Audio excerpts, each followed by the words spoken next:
Hello friends, welcome back to my channel. তো আজকে এতদিন থেকে আমি শর্টস ভিডিও আপলোড করছিলাম। তো আজকে আমি তোমাদেরকে লং ভিডিওর মাধ্যমে ডিক্লাইন অফ মুঘল, মানে এই মুঘল সাম্রাজ্য কী করে ডিক্লাইন হয় আর তার ফলে পরে কারা কারা আসে বা লাস্ট মুঘল সম্রাট কে ছিল আমাদের এই ভারতের মধ্যে রাজত্ব করছিল যে, সেই সব আমি তোমাদেরকে বলবো। তো এবার ব্যাপারটা হচ্ছে যে আমরা দেখি যখন লাস্ট শেষ মানে সবচেয়ে শক্তিশালী মুঘল সম্রাট ছিল ঔরঙ্গজেব। তো এবার ঔরঙ্গজেব যখন 1707 সালে মারা যায়, তারপরে তার যে ছেলেরা ছিল তাদের মধ্যে ওয়ার অফ সাকসেশন মানে উত্তরাধিকারের লড়াইয়ের জন্য, মানে কে রাজা হবে না হবে তার জন্য লড়াই লেগে যায়। তো এবার 1709 থেকে 12-র মধ্যে প্রথম তোমার হচ্ছে বাহাদুর শাহ এক যে ছিল, প্রথম ছিল, সেই রুলার হয়। ঠিক আছে, সেই ছিল, মানে ধরা যায় যে বাহাদুর শাহ ওয়ানই হচ্ছে লাস্ট এমন শাসক যে একটু কোনো রকম ইফেক্ট ফেলতে পেরেছিল। ঠিক আছে, বাকি সবগুলো যারা হয় তারা উইক থাকে, মানে উইক বলতে কেন, তারা রাজত্ব সামলাতো ঠিকই, কিন্তু এরা মানে বেশি মজা মজা করতো, এরা বেশি মানে উল্লাসের মাধ্যমে সম্পূর্ণ রাজত্বটা শেষ করেছে বলেই তাদেরকে উইক রুলার বলা হতো। ঠিক আছে, আর এরা নিজের মাথাতে চলতো না, এরা চলতো কিছু কিছু কিং মেকার যাদেরকে বলা হতো তাদের মাথাতে। তো এই কিং মেকারগুলো কারা ছিল? এই কিং মেকার ছিল সে তাদের সভা, মানে সভার মধ্যে যারা নোবেল ছিল, হ্যাঁ, তারা হচ্ছে কিং মেকার হিসাবে পরিচিত ছিল। তো এবার দেখে নিই কী হচ্ছে। তো 1712 অবধি বাহাদুর শাহ ওয়ান ছিল। ঠিক আছে, এবার তারপরে 1712 থেকে 13-র মধ্যে তার ছেলে জাহাঙ্গীর শাহ তোমার হচ্ছে রুলার হয়। তো এবার এই রুলার হওয়ার পর এই জাহাঙ্গীর শাহ ছিল উইক রুলার, মানে এ নামে মাত্র রাজা ছিল, কারণ এ নিজের মাথাটা ইস্তেমাল করতো না।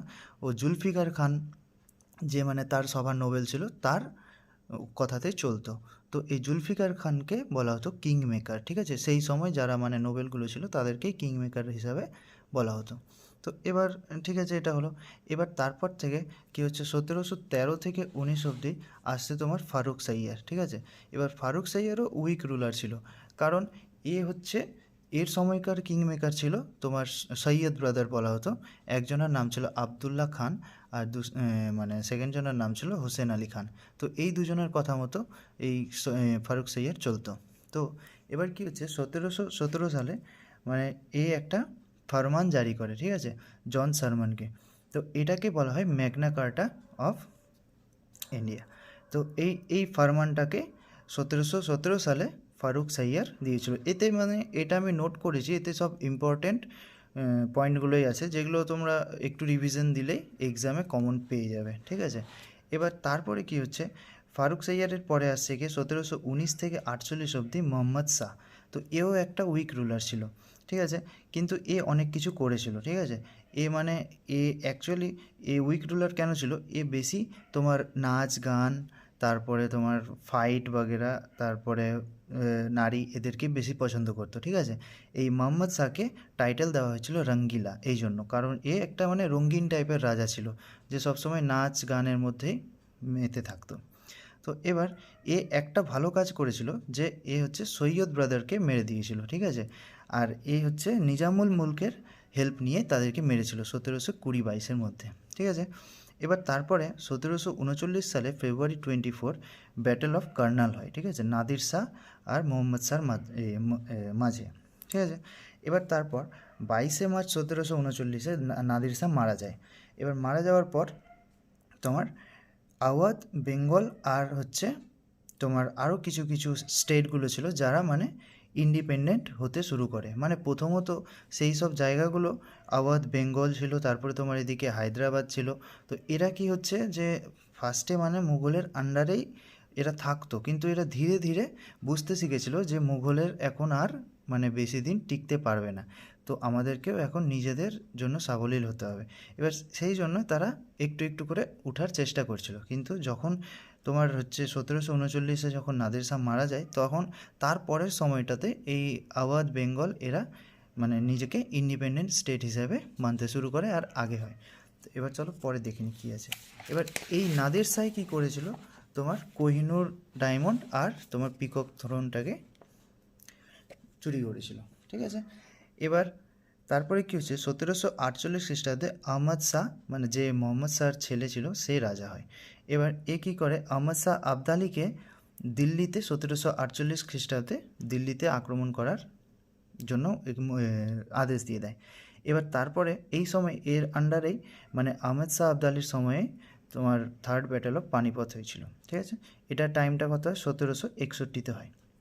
তারপর কি হচ্ছে, এ হচ্ছে তার মাকে সমস্ত রকমের অ্যাফেয়ার্সগুলো দিয়ে দিয়েছিল, ঠিক আছে, মানে রাজত্ব সামলানোর দায়িত্ব সে তার মাকে দিয়ে দিয়েছিল। তার মায়ের নাম ছিল উধাম বাই, ঠিক আছে। তুমি জাস্ট মানে তোমরা এই পয়েন্টগুলো শুনবে আর মানে পারলে নোট ডাউন করে নেবে, কারণ এই যে ডিক্লাইন অফ মুঘল থেকে এই পয়েন্ট এই কটা যদি তুমি জেনে নাও তাহলে তোমার এনাফ জানা হয়ে যাবে, ঠিক আছে। এখানেই তোমার প্রায় 50%-এর বেশিই আছে, তো কোশ্চেন আসলে আরামসে পেরে যাবে।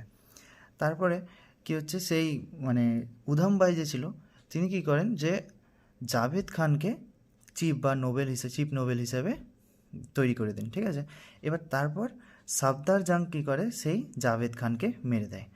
আর তারপরে ইমাদ উল মুলক Wazir of empire made Alamgir two new empire, মানে এখান থেকে কি হচ্ছে যে সেই রাজ্যের এম্পায়ারের ওয়াজির যে হচ্ছে ওয়াজির বানানো হয় ইমাদুল মুলককে, আর সে তারপরে কি করে আলমগীর টুকে নতুন রাজা হিসাবে মেনে নেয়। এবার 1754 থেকে 59 অবধি আলমগীর টু থাকে মুঘলের রাজত্বে। তারপরে আবদালিস রিটার্ন টু ইন্ডিয়া। তো কি হচ্ছে এখানে আহমেদ শাহ আবদালির যে বাকিগুলো আবদালি মানে প্রজার যারা ছিল তারা কি করে আবার ভারতের মধ্যে আসে, ঠিক আছে। তারপরে কি হয়, ব্যাটেল অফ প্লাসি হয়, যেটা সবাই জানে 1757 খ্রিস্টাব্দে ব্যাটেল অফ প্লাসি হয়। তো এই ব্যাটেল অফ প্লাসির পর এখানে তোমার 1758 থেকে 59-এর মধ্যে শাহজাহান 3 আসে। এ হচ্ছে তোমার মোহাম্মদ, যে এখানে মোহাম্মদ খান বক্স যে ছিল ঔরঙ্গজেবের ছোট ছেলে, তার নাতি বলা চলে বা পোতা বলা চলে, গ্র্যান্ডসন আছে তো পোতা। তো এবার সে কি করে যে এর সময় কি হয়, মারাঠার সাথে এর যুদ্ধ হয় শাহ আলম 3-র, আর তখন কি হয়, যা মারাঠারা দিল্লিটাকে ক্যাপচার করে নেয়। এবার তারপরে 1759 থেকে 1806-এর মধ্যে শাহ আলম 2 থাকে বা আলী গৌহর বলা হতো একে, ঠিক আছে। তো এ কী করে, রবার্ট ক্লাইভকে একটা ফরমান দেয়, আর 1765-তে এর সময় এলাহাবাদের চুক্তিটা স্বাক্ষরিত হয়, তা কার মধ্যে, সুজাউদ্দৌলা, ঠিক আছে। আর তারপরে থার্ড ব্যাটেল অফ পানিপথের সময়ও ইনি ছিলেন, তখন 1761-তে হয়, এবং তারপরে ব্যাটেল অফ বক্সার হয় 1764-তে। তো এর সময়কার এই শাহ আলম 2টা একটু ইম্পর্টেন্ট হয়ে যাচ্ছে, কারণ এখানে দুটো বড় বড় মানে ইভেন্ট হচ্ছে, একটা হচ্ছে তোমার পানিপথের তৃতীয় যুদ্ধ 1761 প্লাস তোমার ব্যাটেল অফ বক্সার 1764, তো এটা একটু মনে রাখতে হবে। থার্ড হচ্ছে তারপরে আকবর দ্বিতীয় 1806 থেকে তোমার 37 অবধি। তো আকবর দ্বিতীয় মানে তেমন কিছু করেনি, সে হচ্ছে রাজা রামমোহন রায়কে মানে রামমোহন রায়কে রাজা উপাধিটা দিয়েছিল, তো এইটুকুটা মনে রাখলে হয়ে যাবে। তারপর লাস্ট মুঘল সম্রাট হচ্ছে বাহাদুর শাহ দ্বিতীয়, এ হচ্ছে 1837 থেকে 57 অবধি ছিল, আর এ হচ্ছে তেমন কিছু করেনি, এ রঙ্গুনে 1862 খ্রিস্টাব্দে মারা যায়। তো এই হচ্ছে ডিক্লাইন অফ মুঘল। আশা করি তোমাদের এটা বুঝতে তেমন কোনো অসুবিধা হয়নি।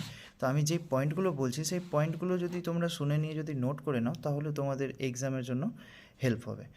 তো বাস এই ভিডিওটা এইটুকুই। যদি ভিডিওটা ভালো লাগে তাহলে তোমরা চ্যানেলটিকে সাবস্ক্রাইব করতে পারো, কারণ এরপরে আমি হিস্ট্রি, পলিটি বা আদার্স কোনো সাবজেক্ট রিলেটেড আমি ভিডিওস আপলোড করব, ঠিক আছে।